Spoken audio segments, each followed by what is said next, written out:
Bonjour ou bonsoir à tous, j'espère que vous allez bien et que vous vous portez bien. Christian Mbili hier n'a pas juste gagné, il a marqué les esprits. Christian a été propre, méthodique et tranchant. On sait que son nom circule pour le programme du 13 septembre lors de Crawford-Canelo. Turkic l'a mentionné à plusieurs reprises. Peut-être qu'on pourrait le voir contre Jermall Charlo, qui va être certainement son challenger pour la WBC. Pourquoi pas le vainqueur de Berlanga Shiraz ou l'autre champion par intérim, Resendiz, qui avait battu Caleb Plant. Juste un petit détail, c'est vrai que Christian, quand il envoie ses coups, souvent il ferme les yeux. Donc ça, c'est des petites choses à rectifier à l'entraînement. Il a su faire un bon cadrage et vraiment, j'insiste sur cette concentration à bien cadrer son adversaire intelligemment et surtout au niveau émotionnel à gérer toute la pression qu'il avait sur ses épaules. Il était devant son public puisqu'il vit depuis de nombreuses années au Canada et son promoteur savait qu'une défaite, ça aurait été assez compliqué. Et là, il y avait quand même une ceinture par intérim mondiale WBC.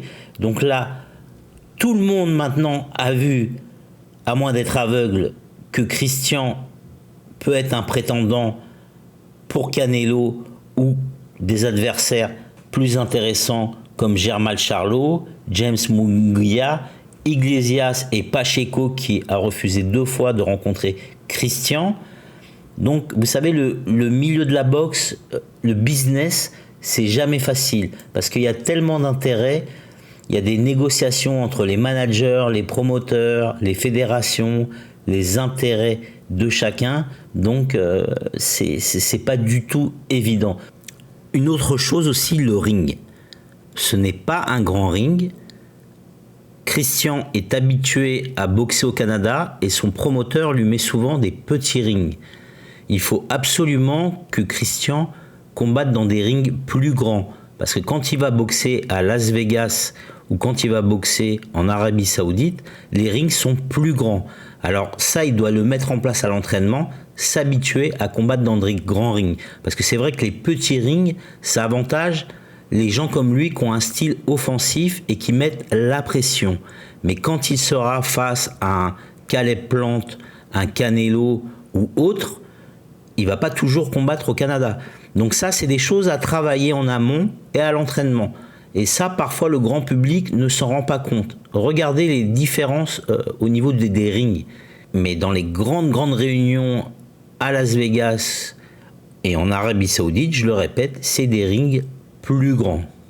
Ce que je retiens de ce combat, c'est que Christian était très bien préparé physiquement, mais surtout mentalement. Le game plan de son équipe a été clair. Ils ont su exploiter tout de suite les failles de Souleki. Bon, c'est vrai qu'on n'est pas dans du Berlanga, dans du Shiraz. Souleki est quand même un adversaire expérimenté à 36 ans. Il a un parcours qui parle pour lui.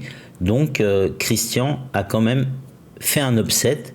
Et on va voir la suite. Bien sûr, c'est ça qui nous intéresse.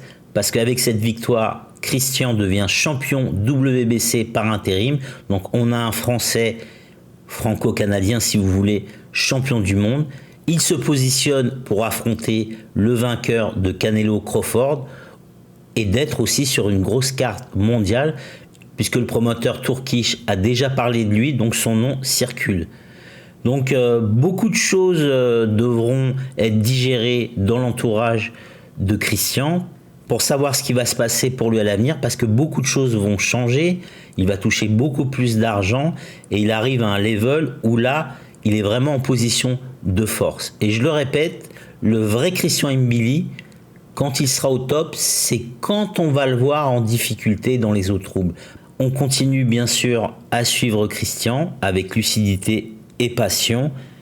Prenez soin de vous, les beaux gosses et les belles gosses. Que la paix soit avec vous. À bientôt et passez un excellent week-end. Salut, salut.